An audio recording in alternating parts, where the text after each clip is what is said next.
20 और 21 अक्टूबर की दरमियानी रात जब ये आईनी तरमीम पास हो रही थी, उस रात आप कहाँ थे? मैं इस्लामाबाद में थी। इस्लामाबाद क्यों आई थी आप? मैं नहीं आई थी, लाई मुझे गई लाया थी? गया। पाकिस्तान के लिए कुछ करना है, लेकिन मैं अपनी फैमिली को, my family is not there to be के जी वो उनके साथ जो मर्जी कोई करे। नहीं, अगर ऐसी बात है, अगर फैमिली आपकी रेड लाइन है और होनी भी चाहिए, तो फिर तो आप वोट भी दे देती हैं फैमिली के क्यों मैं लिए, वोट बेटे के लिए वोट ना देती हैं आप? ये है आपसे कि- शायद एक्सपेक्टेशन ज़्यादा थी ना पार्टी तो की। मेरी तो एक्सपेक्टेशन इसलिए कि आप पार्टी की वो वर्कर हैं जो पहले दिन से पार्टी के साथ यही है ना। तो पार्टी को भी हजम नहीं होता, यही तो हजम आपके भी नहीं ख्याल होता। में आपके साथ जो कुछ हुआ इसके जिम्मेदार आपकी पार्टी है? डॉक्टर साहब, जिन लोगों ने आपको उठाया था, आपके बेटे को भी किडनैप किया था, अभी भी राब्ता है आपका उनसे?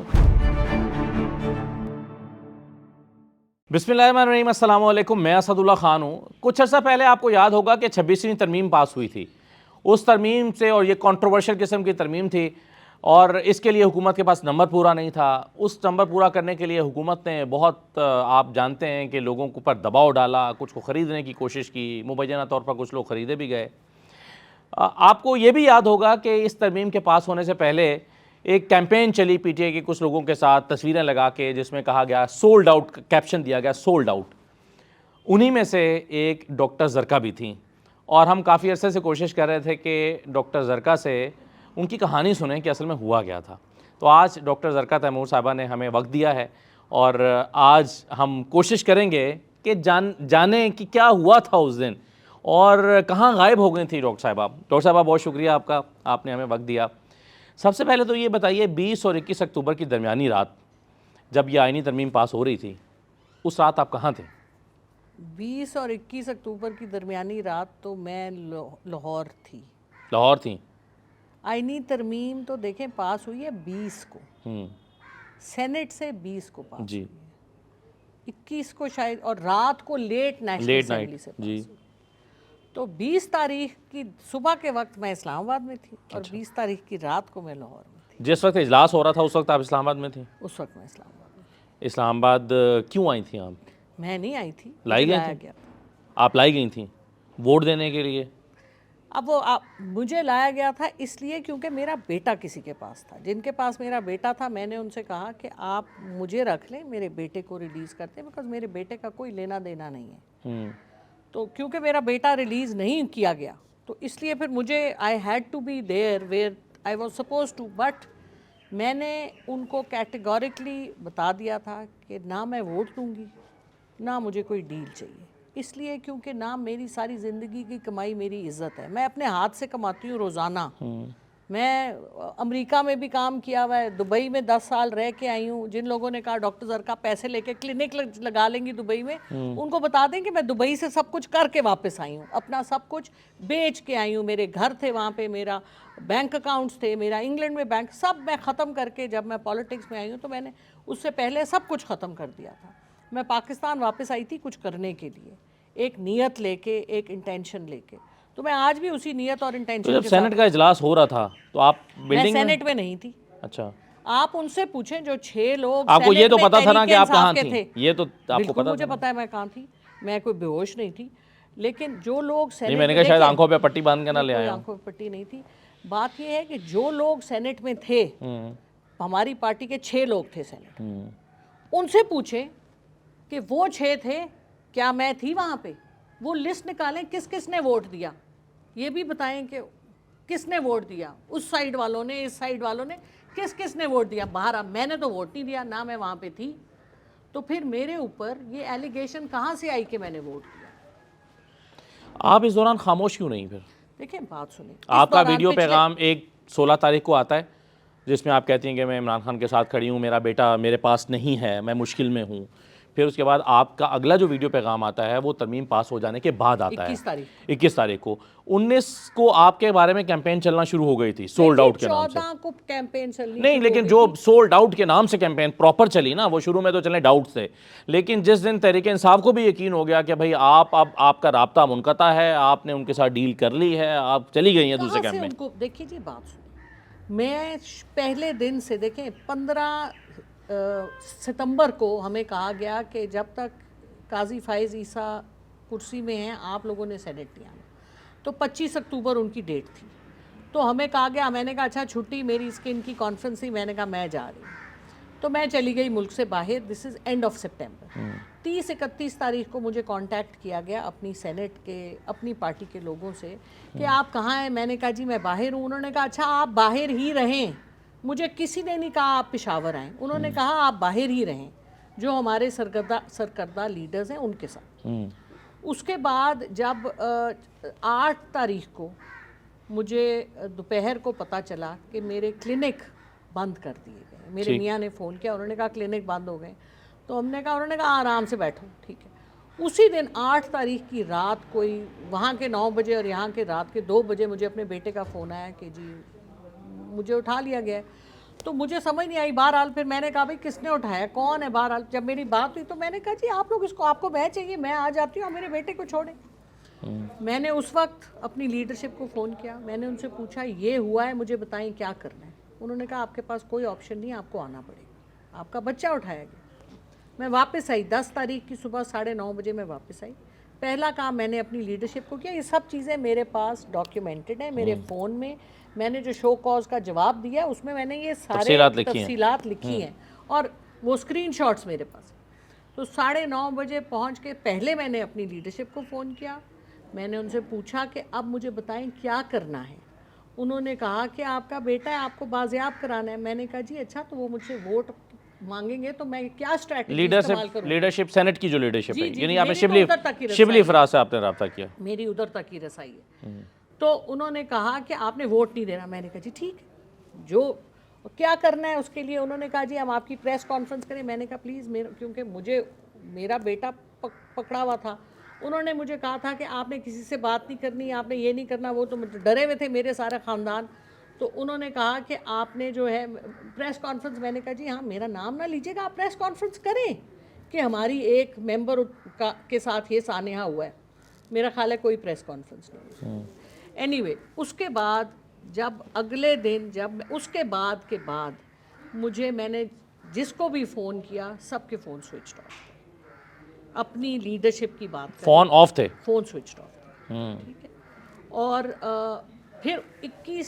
फिर बीच में 14 तारीख को जब मैंने देखा कि कैंपेन चल रही है, तो फिर मैंने फ़ोन किया। हमारा एक ग्रुप है, ट्विटर का हमारा एक ग्रुप है, तो उस पर मैंने कहा कि भाई सब कुछ तो मैं कर रही हूँ अपनी लीडरशिप की इंफॉर्मेशन दे के, उनको कॉन्फिडेंस में लेके, तो मुझे क्यों कुर्बानी का बकरा बना रहे हो। मुझे ये दे टोल्ड मी कि वोट नहीं देना। मैंने कहा वोट नहीं देना, मैं अपने बच्चे को बाजियाब कराना है। बच्चे को बाजियाब, मुझे क्या पता, मेरे बच्चे तो मम्मी डैडी बच्चे हैं, वो कोई सियासत के तो है नहीं, वो क्या करेंगे, they don't know what to do. और मैं अपने बच्चों, मेरी रेड लाइन है मेरी फैमिली। मैं खुद सियासत में आई हूँ क्योंकि मुझे पाकिस्तान के लिए कुछ करना है, लेकिन मैं अपनी फैमिली को, my family is not there to be कि जी वो उनके साथ जो मर्जी कोई करे। नहीं, अगर ऐसी बात है, अगर फैमिली आपकी रेड लाइन है और होनी भी चाहिए, तो फिर तो आप वोट भी दे देती हैं फैमिली के लिए, बेटे के लिए वोट ना देती हैं आप? बेटे के लिए मैं क्यों वोट देती। मैंने उनको कहा, मैंने कहा देखें आप लोग भी हमारे सब हमारे पाकिस्तान में जो भी लोग हैं बहन भाई हैं हमारे, कुछ हमारे बच्चे हैं, कुछ हमारे बड़े हैं। आप इस साइड पे हो या उस साइड पे हो, जो सही बात है वो सही बात है। अगर आपकी अपनी फैमिली है, आपने सपोज असद मुझे आपने उठाया है, ठीक है, लेकिन आपकी भी तो एक बीवी है, आपके भी तो बच्चे हैं, उनके सामने तो आप बड़े नेक बनते हैं, ठीक है ना, नेक ही बनते होंगे ना। तो मेरे साथ गुंडागर्दी, तो मैं ये बात उन सबको कहती थी, तो वो फिर परेशान होते थे मेरी बातें। तो मैं तो ऐसी हूँ, मैं तब वहाँ भी ऐसी थी, मैं अपनों के साथ नहीं। तो फिर 20 का सारा दिन और 21-20 की रात और फिर 21 का दिन हुआ, आपने सुबह 4 बजे आपका एक वीडियो पैगाम आता है। वो आया था 15 तारीख की सुबह 6 बजे। जब मेरे घर के बाहर जाके लोगों ने वीडियो ली और कहा कि जी डॉक्टर सरकार डील करके गा रही है। मैंने कहा भाई मैं किधर डील करके, नहीं, 2 पैगाम आए ना तरमीम पास, 15 तारीख एक 15 को आया और एक 21 तारीख को आया। जो 21 को आया उसके बारे में ये कहा गया ना कि जी आप जब तरमीम पास हो गई है, आपके वोट की ज़रूरत नहीं पड़ी, तब आप ये वीडियो पैगाम दे रही हैं। आपने उससे पहले क्यों नहीं कहा कि भाई मैं वोट नहीं करूंगी? ये पैगाम आपका क्यों नहीं आया? 14 तारीख को 15 की सुबह 6 बजे जो मैंने मैसेज भेजा, उसमें मैंने ये कहा था कि मैं खान साहब के साथ खड़ी हूँ, मैं वोट नहीं दूंगी। अगर मुझे कोई ऐसी बात हुई तो मैं रिजाइन कर दूंगी। उससे पहले जी मैंने कहा था, जी मैंने तो कहा था। नहीं, वो कहा था आपने, लेकिन मैं वो जब देखे ना आपके बारे में, जब ये खबरें आई 20 तारीख को, 15 जब मैंने वो वीडियो पैगाम दिया, उसके बाद मेरा फोन मुझसे ले लिया गया। उसके बाद आपको फोन वापस कब किया गया? रात को जब हम सेनेट का काम गुजर गया फिर तो आपको फोन दिया हमें गया। रिलीज भी कर दिया आपकी गया। जस्टिफिकेशन ये आप ये कहती हैं कि जी चूंकि मेरे पास फोन नहीं था इसलिए मैंने वीडियो को पैगाम। मैं मतलब कस्टडी में थी, मैंने क्या करना था, किधर से फ़ोन करती मैं, मेरे पास कोई फ़ोन था, अपना फ़ोन मेरा ले लिया, बेटा मेरा पकड़ा हुआ है, तो मैं किधर से फ़ोन लेके वीडियो पैगाम देती दोबारा, मुझे बता दें। लेकिन ये बताएं डॉक्टर साहब, आपको अगर लाहौर से इस्लामाबाद ले आए, सेनेट के करीब कहीं पर लाकर रख दिया, आपकी ज़रूरत पड़ती है आपको सेनेट में भी ले आते, आप क्या करती हैं? आपने क्या सोच रखा था? मैंने उनको ये कह दिया था, आपका बेटा उनकी कस्टडी में था। नहीं है, सोचने की बात नहीं है, मैंने उनसे कह दिया था, मैंने उनको कहा था देखिए बात सुने, ये मेरे लिए पॉसिबल नहीं है, जो आप मुझसे कह रहे हैं ये मेरे लिए पॉसिबल नहीं है। उन्होंने मुझे दुनिया जहान की ऑफर्स दी, मुझे कहा जी जिस दिन आप करेंगी उसके अगले दिन हम आपको दूसरी पार्टी से सेनेटर बना देंगे। मुझे पैसों की ऑफर हुई। कितने पैसों की ऑफर हुई थी? 40-60 करोड़ वगैरह वगैरह। तो जब आपने लेने नहीं तो आपने क्या करना। अच्छा नहीं, कोई फिगर उन्होंने कोड नहीं की कि इतने पैसे हम आपको देंगे? नहीं, इतने पैसे नहीं, मतलब मुझे किसी ने कहा कि जी, किसी ने मुझे कहा आपको क्लिनिक बना देंगे, आपको अपार्टमेंट ले देंगे, लंदन पता नहीं किधर। अच्छा। मैंने कहा भाई मैं तो सब कुछ छोड़ के वापस मुल्क आई हूँ, अब तो मैं जाने वाली नहीं हूँ, अब तो मुझे बर्दाश्त ही करना पड़ेगा आपको। तो दूसरी बात ये कि मेरे पास और है क्या, देखिए मैं 3.5 साल से सेनेटर हूँ, अगर मुझे पैसे की भूख होती तो क्या मैं सेनेट में 3.5 साल में पैसे नहीं बना सकती थी जैसे लोग बनाते हैं। मैं खुद अभी डेली, उससे पहले उसके बाद हफ्ते में 2 दिन मैं क्लिनिक जाती हूँ, मैं अपना रोज़गार अपने हाथ से कमाती हूँ, इसमें किसी को कोई शक है तो खुद आके देख ले। नहीं, लेकिन डॉक्टर साहब जब आप कह रही हैं कि आप कस्टडी में थी, आपका राब्ता मुनक़ता हो गया पार्टी, लेकिन आप क्लिनिक जा रही थी, आप जिम जा रही थी, ये क्या हो रहा था फिर? तो मैंने, देखिए बात सुने, I have nothing to hide, मेरी कोई ऐसी चीज़ नहीं है जो आप मुझे देख के ब्लैकमेल करेंगे को, अल्लाह माफ़ करे, मैं इस किस्म की हरकतें ही नहीं करती, मतलब क्या मैं बहुत आजिज़ सा फजूल सा इंसान हूँ। तो मैंने कहा भाई मुझे क्लिनिक जाना है, मेरा रोज़गार ये, आप क्या कर रहे हैं, क्यों मेरा क्लिनिक आपने बंद किया, क्या गलती की है, कोई टैक्स मैंने नहीं दिया हुआ, कोई मसला है मुझे बताएं, कागज़ दिखाएं, क्या है आपके पास कागज़। मैंने तो जब उन्होंने मुझे ये कहा कि आप दें, मैंने कहा मैं नहीं कर सकती, मेरे लिए ये पॉसिबल नहीं है, आपने गलत बंदे को उठाया है, आपकी प्रोफाइलिंग गलत थी। तो उन्होंने कहा जी फिर आप रिस्पॉन्सिबल होंगी कॉन्सिक्वेंसेस के लिए। मैंने कहा जी ठीक है मैं रिस्पॉन्सिबल हूँ। उन्होंने हमें ECL पे डाला, उन्होंने जो भी कुछ किया, क्लिनिक बंद की है, कभी बंद होता था कभी खुलता था। तो मैंने उनको कहा देखिए बात सुने, जिम मैंने जाना है, मैं रेगुलरली जिम जाती हूँ, आप मुझे जिम जाने दें, ये क्या बात हुई भाई, आई एम सिटिंग सेनेटर, कागज़ आप मुझे कोई देते नहीं है, आप मुझे मतलब प्यार मोहब्बत से जो कुछ कर रहे हैं साथ। नहीं, आप ये कह रही हैं वो इतने अच्छे भी थे साथ ही कि वो आपको जिम भी जाने दे रहे थे, क्लिनिक भी करने दे रहे थे, तो क्यों, मैंने कोई चोरी की थी? देखें बात, मगर आपसे वोट तो चाहिए था ना जी। तो वोट तो मैंने उनको कहा था कि नहीं, उनको मेरे पे ये एतबार नहीं था कि अगर वो मुझे किसी तरह अंदर धस भी देते तो मैं अंदर जाके कहती मैंने नहीं देना वोट, तो क्या कर लेते। मैंने तो उनको पहले मुंह पे कह दिया था कि ये काम मैं नहीं कर सकती, मेरी अपनी, देखें बात सुनिए, इसके बावजूद वो आपको लाहौर से इस्लामाबाद सेनेट के इजलास में लेकर तो आए ना जी। सेनेट के इजलास में, चलिए मतलब सेनेट के इजलास के लिए ही लेकर आए ना, वो सेनेट में नहीं लाए, कहीं करीब रखा होगा, ज़रूरत पड़ती तो 2 मिनट के फासले पर आप होती हैं, आप आ भी जाती हैं। नहीं वोट ना करती हैं आप, लेकिन वो जो लाहौर से लाए वो आपको, उनको भी, पकड़ने वालों को भी पता होता है कि आपकी क्या कैपेसिटी है, आपसे क्या निकलेगा। अच्छा, कुछ पता तो होता ही होगा ना, वो प्रोफाइलिंग तो कर ही लेते होंगे बाद में, मुझे नहीं पता। तो फिर आपका राब्ता अपनी पार्टी से पहली मरतबा कब हुआ इस सारे वाक़े के बाद इस्टेब्लिश हुआ? सुबह में जाके 21 की सुबह पहला राब्ता आपसे किससे हुआ? किससे राब्ता हुआ? उसके बाद तो उन्होंने मुझसे राब्ते ही बंद कर दिए ना, पार्टी राब्ते फिर मैंने सबको फ़ोन किए, तो देखिए बात ये है कि ये जो मामलात है ना सोशल मीडिया के, कि अब पार्टी इस वक्त सोशल मीडिया चला रहा है। अच्छा, और पार्टी की जो लीडरशिप है हम तो उनको जानते भी नहीं हैं कौन लोग हैं। देखिए मैं 14 साल से पार्टी में हूँ, हमने लाहौर की प्रोटेस्ट, जो लालिक चौक का धरना था, वो अलीमा खान साहिबा कहती हैं कि ज़रका ने कराया, मैं वहाँ पे सारी रात बैठी रही, ये लोग जा रहे थे, मैंने कहा नहीं, धरना होता है आपने बैठना होता है। तो 126 दिन का धरना यहाँ पे, लाहौर के प्रोटेस्ट, हर जगह हम मौजूद थे, हम वर्कर हैं, हमारे साथ सारे वर्कर हैं, जो लोग जिन्होंने मेरे साथ काम किया हुआ है वो तो जानते हैं कि हम क्या हैं, क्या हमारा स्टेक है। देखिए ना, मसला ये है कि मेरा स्टेक कोई नहीं है, ना मेरे पैसे, ना मैं पैसों का कारोबार करती हूँ सियासत से, ना मेरा कोई कारोबार है सियासत से रिलेटेड, तो I am a free bird. मेरे ऊपर कोई, अल्लाह माफ़ करे, कोई ऐसी चीज़ भी नहीं है। तो यही है ना। सो इसलिए ऐसे बंदे को कोई पसंद नहीं करता, ना आपके अपने लोग पसंद करते हैं, क्योंकि हर कोई कहता है कि आपकी कोई लेवरेज होनी चाहिए, मनूवरेबिलिटी होनी चाहिए। तो अब मैं तो इस तरह की सिचुएशन में ज़िंदगी में पहले कभी नहीं, मतलब मैं पढ़ी लिखी प्रोफेशनल खातून हूँ, मैंने दुबई में काम किया हुआ है, मैंने मिडल ईस्ट मीना रीजन की, मैं अमेरिकन कंपनी की मेडिकल डायरेक्टर होती थी, मैं यूनिवर्सिटी ऑफ ओटागो न्यूजीलैंड के साथ उनकी प्रोफेसर थी, मतलब मैंने royal college of physicians Ireland की मैं एग्जामिनर रही हुई हूँ। तो पूरी दुनिया में काम किया हुआ है, 180 नेशनैलिटीज़ के साथ काम किया हुआ है। तो हमें कॉन्फ्लिक्ट ऑफ इंटरेस्ट हम पढ़ते हैं, हमें तो एक एक चीज़ आती है। यहाँ पे तो लोगों को पता ही नहीं है कि काम कैसे होता है और काम होता क्या है।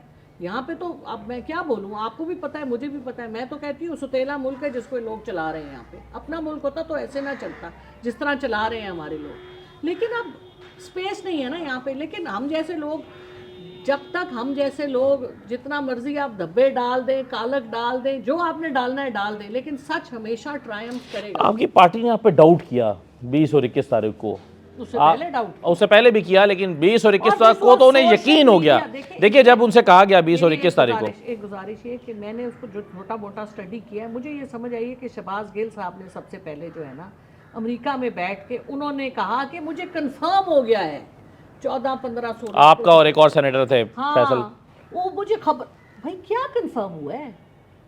क्या मैं सेनेट में चली गई? क्या मैंने स्टाम्प लिख के दे दिया? क्या किया मैंने जो आपको कंफर्म हो गया? आप इन सब लोगों के बारे में जो कुछ देखें, बात सुने, मैं इज़्ज़तदार इंसान हूँ, मेरे लिए इज़्ज़त ही सबसे बड़ी चीज़ है। मैंने किसी के पेट पे से कपड़ा नहीं उठाया। तो अगर मैं उठाना चाहूँ तो मैं क्यों नहीं कर सकती? मैंने लोगों की इज्जत बचाने की कोशिश की, क्योंकि ये बातें मुझे जेब नहीं देती। किस हवाले से, मतलब कैसे आपने इज्जत बचाने की कोशिश? मतलब कि जो उन्होंने किया, शहबाज गिल साहब ने, किस बेसिस पे उन्होंने किया? मैंने उनको मैसेज किया, मैंने कहा मुझे पता है आपने अपनी व्यूअरशिप के चक्कर में मुझे ये किया, तो मैंने कहा इतनी तो गट्स होने चाहिए कि मुझसे बात तो कर लो। तुम तो मेरे क्लिनिक आया करते थे, तुम तो मेरे घर आया करते थे, ये तुम्हारा तरीका है। तुम तो भाई जो जानता होता है वो कम से कम आपको कोई थोड़ा बहुत पूछ ही लेता है कि भाई सच है झूठ है। इस शौक में कि जी व्यूअरशिप हमारी बढ़ जाए, व्यूअरशिप के चक्कर में आप लगे रहे तो लगे रहे। आपने ना मैंने वोट दिया, ना मैंने पैसे लिए, ना मैंने पार्टी बदली, ना मैंने सेनेटरशिप दूसरी एक्सेप्ट की। नहीं, उससे तासुर तो, मगर ये उससे तो तासुर काम ये हुआ ना कि नहीं, मतलब देखे ना उसमें फेक मीडिया आप देखें, आपकी यूट्यूब पे फेक वीडियोस चल रही होती हैं, ये सब सोशल मीडिया, ये तो पीटीआई की ताकत है, आपकी जमात की ताकत है ये सोशल मीडिया। वो अगर मुखालिफिन को रगेदरा हो तो वो सोशल मीडिया अच्छा है। अगर वो अपनी ही पार्टी की एक सेनेटर को निशाना बना ले तो वो सोशल मीडिया पे बुरा हो जाता है। तो आज आपको पता चल रहा है कि सोशल मीडिया बुरा है। बिल्कुल नहीं, मैं ये नहीं कह रही सोशल मीडिया बुरा है, मैं ये कह रही हूँ कि हर चीज़ करते वक्त इंसान की कोई एथिक्स होनी चाहिए। और जो लोग देखें ना, आप तो एक प्रोफेशनल जर्नलिस्ट हैं, ठीक है, आपको मैं बड़े सालों से जानती हूँ, आपका एक सर्टेन कैरेक्टर है, आपको हम यूट्यूब पे सुनते हैं तो आप बड़ी बैलेंस्ड बात करते हैं, ठीक है। प्रोफेशनलिज्म ये होता है, आप पहले अपनी जो आपके सोर्स होता है उसको आप डबल चेक करते हैं, आप अपनी खबर को मुस्तनद करके आप खबर देते हैं, ठीक है। ये जो एक रविश चल चुकी है, जिसका दिल किया, जिसका फेस नोन है, उसने यूट्यूब चैनल बना लिया, ठीक है जी, और उसने वहाँ पे शुरू कर दिया कारोबार, पैसे बनाने का कारोबार, ये आप बगैर मुस्तनद खबर को मुस्तनद किए हुए। भाई आप पता तो करें। चलिए ये सुने, हम सेनेट में 2 लोग थे जिनके साथ हुआ, 9 लोग नेशनल असेंबली में थे। मैं क्योंकि खातून हूँ, खातून के ऊपर सबसे पहले उंगली उठती है, खातून को सबसे नहीं, आपके साथ जो दूसरे सेनेटर थे वो मेल थे ना। बता दें औरतों के, या नाम बता दें मर्दों के जो नेशनल असेंबली में थे। 9 लोग थे ना, उनके नाम जरा ले दें जिन्होंने वोट दिए, उनके नाम आप मुझे अभी 9 गिनवा दें। गिनवाए ना, नहीं याद आपको, इसलिए नहीं याद क्योंकि वो मर्द हैं और वो उनके ऊपर इस तरह से गंद नहीं उठाया गया। मेरी नहीं, वो और फैसल की तस्वीर और मेरी वो सारे तस्वीर बड़ी अभी कल फिर मेरे साथ। अच्छा नहीं डॉक्टर साहब, वो 9 के 9 लोग जो हैं वो हमें अजबर हैं, एक एक का नाम सबका याद है। मतलब देखे ना, आपके मुबारक जेब साहब थे, औरंगजेब खिची हैं, फिर आपके जैन कुरैशी थे। फोटो लगाए, नहीं वो मकसद कहने से ये है आपसे कि शायद एक्सपेक्टेशन ज्यादा थी ना पार्टी तो की। मेरी तो एक्सपेक्टेशन पे इसलिए मैं कि पूरी आप उतरी। पार्टी की वो वर्कर हैं जो पहले दिन से पार्टी के साथ है यही ना। तो पार्टी को भी हजम नहीं होता, यही तो हजम आपके भी नहीं ख्याल होता। में आपके साथ जो कुछ हुआ इसकी जिम्मेदार आपकी पार्टी है? ये तो इन्वेस्टिगेट होने से पता चलेगा, लेकिन आप उसमें देख नहीं, लें मगर कि आप मुझे देखें ना, मेरे आपके ऊपर चेयरमैन ने किसने आपके चेयरमैन ने यकीन नहीं किया। चेयरमैन आपके चेयरमैन से जब सवाल किया जा रहा था कि डॉक्टर जरका चली गई हैं, तो वो ये नहीं कह रहे थे कि नहीं नहीं ऐसा नहीं हो नहीं नहीं, सकता। उन्होंने खुद बयान दिया। हाँ। उन्होंने बयान दिया कि डॉक्टर जरका और उसका नहीं पता। फिर अगले दिन उन्होंने कहा हाँ भाई आप तो मुझे जानते भी नहीं हैं, हम भी आपको नहीं जानते। इन हालात में पार्टी को तोड़ने की कोशिश की जा रही है हर तरह से। पार्टी को इस वक्त आप मेन कोशिश ये है कि जो लोग खान साहब के साथ लॉयल हैं, जो उनके साथ सिंसियर हैं, उनको तो हटाओ ना। ऐसे लोगों को लाओ जो जिनके जो जिधर चलाएं चल जाएं, जिनकी लेवरेज हो, जिनकी इस सारे maneuverability एपिसोड हो। के बाद आपने अपनी लीडरशिप से, यानी मेरा इशारा शिबली फराज साहब की तरफ है क्योंकि ज़ाहिर है पार्टी सेनेट में तो वही आपके लीडर हैं, तो क्या आपकी उनके साथ कोई सेटिंग हुई फ़ौरन बाद 21 को 22 को, जिसमें बैठ के आपने पूरा एक्सप्लेन किया हो कि मेरे खिलाफ कैंपेन चल रही है, मैंने वोट नहीं किया, ना करना था मैं आपको पहले दिन से 8 तारीख से आपको एतमाद में लिया हुआ है, कोई आपने पूरा एक्सप्लेन किया, उन्होंने क्या रद्दमल दिया? देखिए मेरी बात सुने, जब ये हुआ तो हम सब डेवस्टेटेड थे। मेरी फैमिली इस किस्म के हालात से कभी नहीं गुजरी। मम्मी डैडी बर्गर मेरे बच्चे हैं, आप मेरे घर आए भी हुए हैं। जी। हम इस तरह के लोग ही नहीं हैं, प्रोफेशनल लोग हैं ना। हमारा ये मतलब इस किस्म की हरकतें हमारी ख़ानदान में किसी ने नहीं, कभी किसी के साथ नहीं हुई। तो मेरे तो बच्चे, मेरे मियाँ इतने पर, उन्होंने कहा तुम छोड़ो और निकलो यहाँ से। उन्होंने कहा छोड़ो ये सब कुछ, हम सब कुछ छोड़ के यहाँ आए थे, तुम छोड़ो ये सब कुछ। मैंने कहा हाँ ठीक है। मतलब मैं भी इतनी परेशान थी। उसके बाद मैंने सोचा मैंने गलत क्या किया है, मैं क्यों छोड़ूं? अगर मैंने कोई गलत किया हो तो फिर मैं छोड़ूं ना। मैंने जब गलत नहीं किया, जब मैंने पैसे नहीं लिए, मैंने वोट नहीं डाला, मैं खड़ी रही, मैंने अपनी फैमिली को भी बचाने की कोशिश की, मैंने अपनी पार्टी की भी इज्जत रखने की कोशिश की।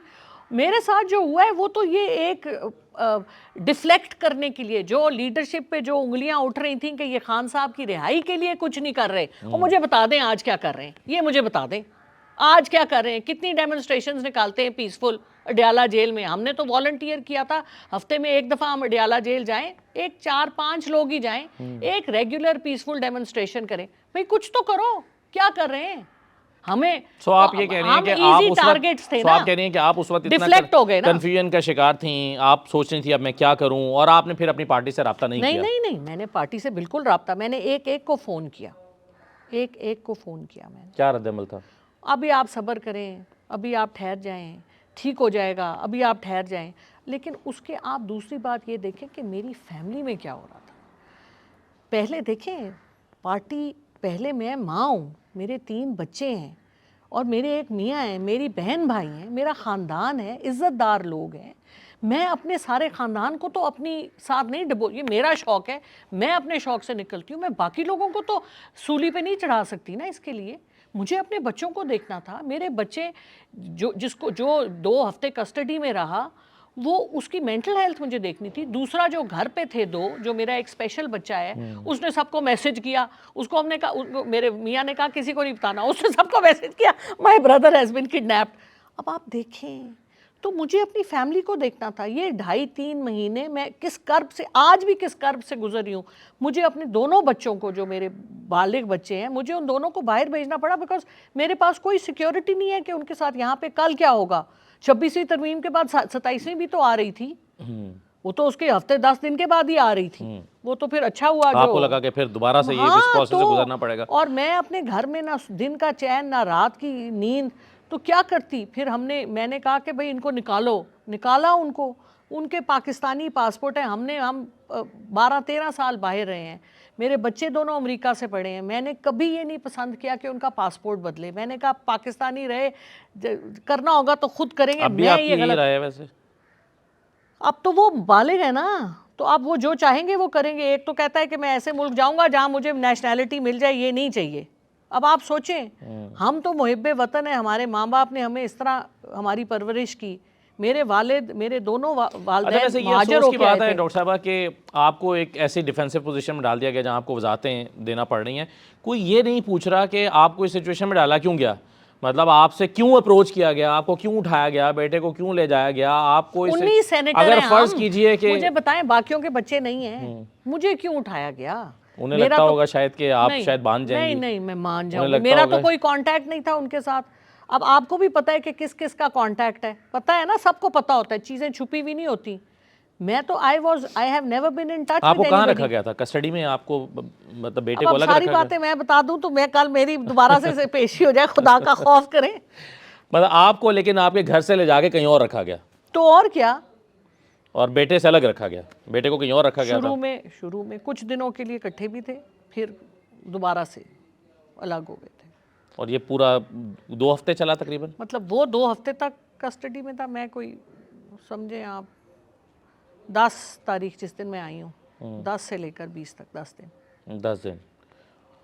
अब आप क्या सोच रही हैं खान साहब से मुलाकात के हवाले से? आपका देखिए जी, कोशिश आपने की है, मैं आपको लगता है कि आप एक्सप्लेन कर पाएंगी ये सारी चीज़ें इमरान हाँ खान बिल्कुल, क्यों नहीं कर पाऊँ? खान साहब मुझे नहीं जानते, 3.5 साल से मैं सेनेटर नहीं हूँ, मैं हर जगह, क्या मैंने लड़ी नहीं हूँ मैं अब हर जगह खान साहब के लिए?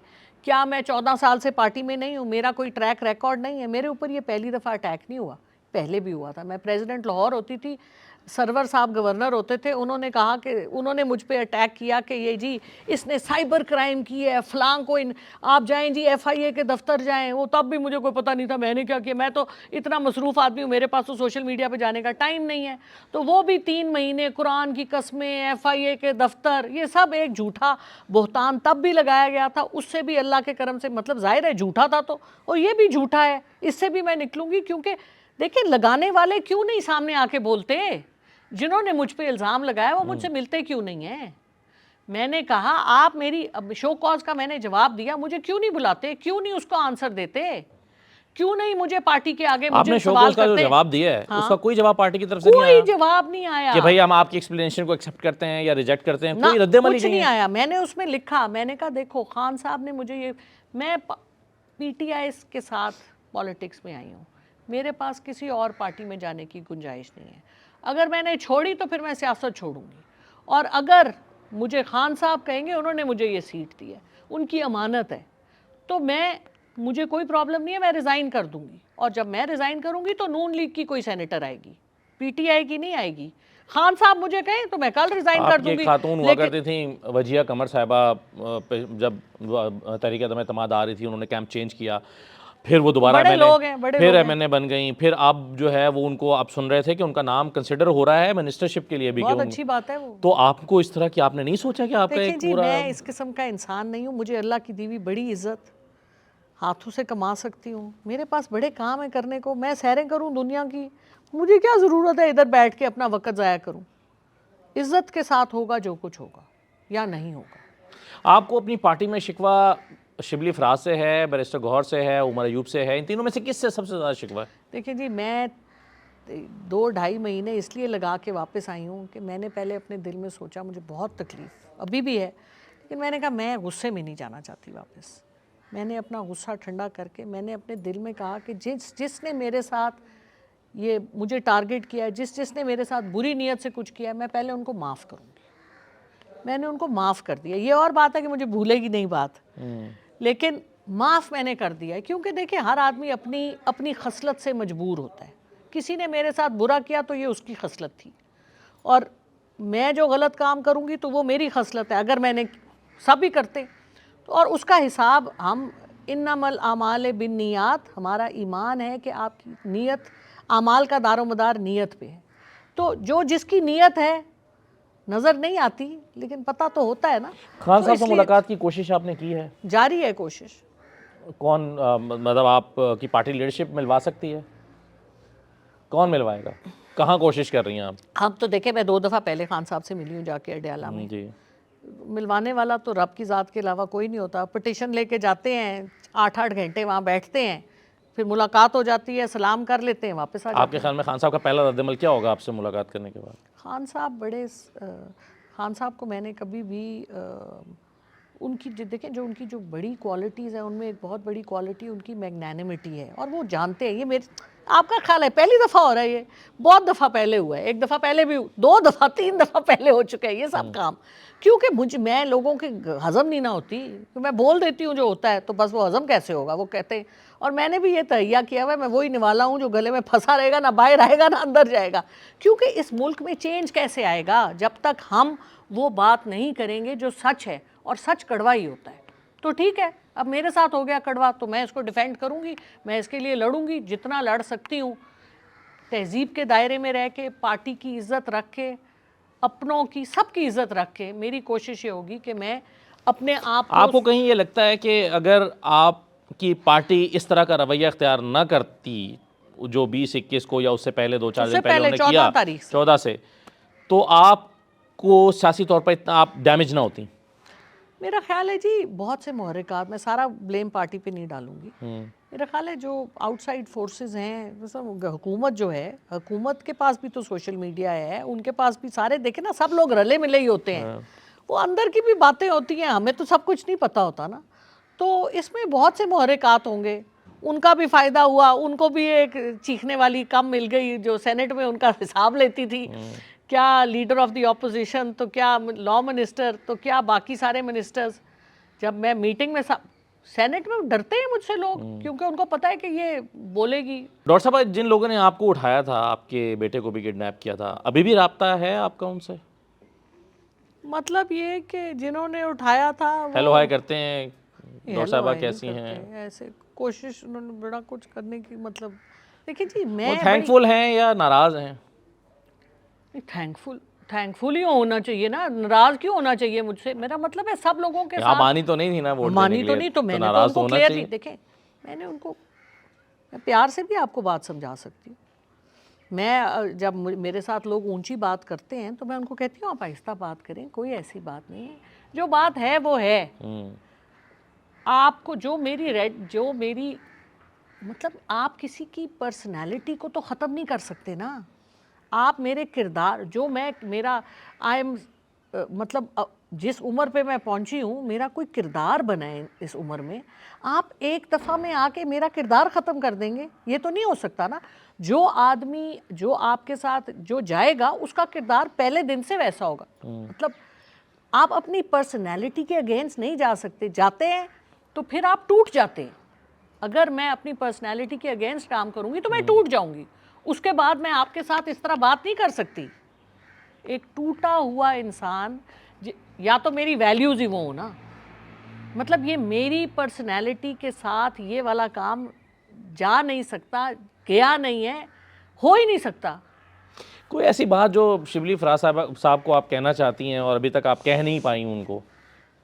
नहीं, मैं सब कुछ कह देती हूँ। आपकी मुलाकात होती है उनसे अभी मिल के आई, सेनेट में? हाँ, अभी मिल के आई। उसके अलावा कभी देखिए, सेटिंग हुई है? सब लोग इस वक्त, हमारी पार्टी के सब लोग बहुत परेशान हैं, बहुत मुश्किल हालात से गुजर रहे हैं।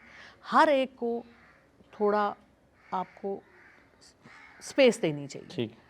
क्योंकि सबकी मजबूरियां हैं। मैं क्या कह सकती हूँ, लेकिन ये कि ईमान के ऊपर तो मैं किसी को कुछ नहीं कहना चाहती। मैंने आपको कहा, मैंने सबको माफ़ कर दिया, माफ़ कर दिया मैंने, तो मुझे किसी से क्या गिला है? अल्लाह ताला की ज़ात है जो मेरे साथ जो करेगी, मैं उसके ऊपर यकीन के साथ, वरना मुझे क्या मिल रहा है ये अपना वक्त दे के? मैं अपने स्पेशल बच्चे को लाहौर छोड़ के, अपना कारोबार छोड़ के, मेरे 2 बच्चे जो इस वक्त बाहर हैं, जो मुझे रात को फ़ोन करके बताते हैं कि माँ हम बहुत परेशान हैं, हम हॉस्टल में रह रहे हैं, हम दिन में एक दफ़ा कपड़े बदलते हैं, 18 लोग हैं इस हॉस्टल में, एक कमरे में, अलग अलग बेड हैं। मैं हफ्ते में 2 दफ़ा नहा सकता हूँ क्योंकि बाथरूम भी शेयर्ड है, मुझे लॉकर से चीज़ें निकाल के जाना पड़ता है। जब वो बच्चे मुझे ये बात बताते हैं तो आपका क्या ख्याल है मैं रात को सो सकती हूँ? मैं नहीं सो सकती, मुझे इतनी तकलीफ़ होती है। मैं सोचती हूँ चलो मेरे बच्चों को इससे कुछ अच्छी चीज़ सीखेंगे।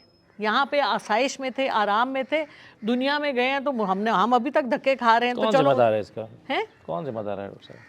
कोई जिम्मेदार नहीं है। बात यह है कि ज़िंदगी इसी का नाम है। ज़िंदगी कोई आसाइश नहीं है, एक इम्तिहान है। अल्लाह ताला आपको दे के भी आज़माता है, ले के भी आज़माता है।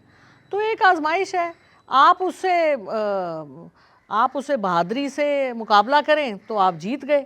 हालात कोई भी हों, हालात तो ऐसे ही होती, ज़िंदगी इसी का नाम है, तो इसमें किसी का कसूर नहीं है, ये ज़िंदगी है। इसको हमने बहादुरी से लड़ना है और इंशाल्लाह फतह याब होना है।